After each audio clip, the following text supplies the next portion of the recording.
This time we are together with Street Kid team. We are going to talk to the coach to know more about them.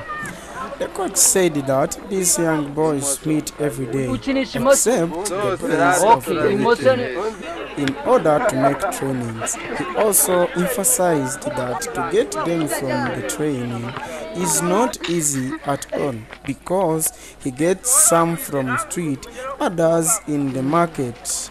He gets a little time just to spend like 1 hour while looking for them.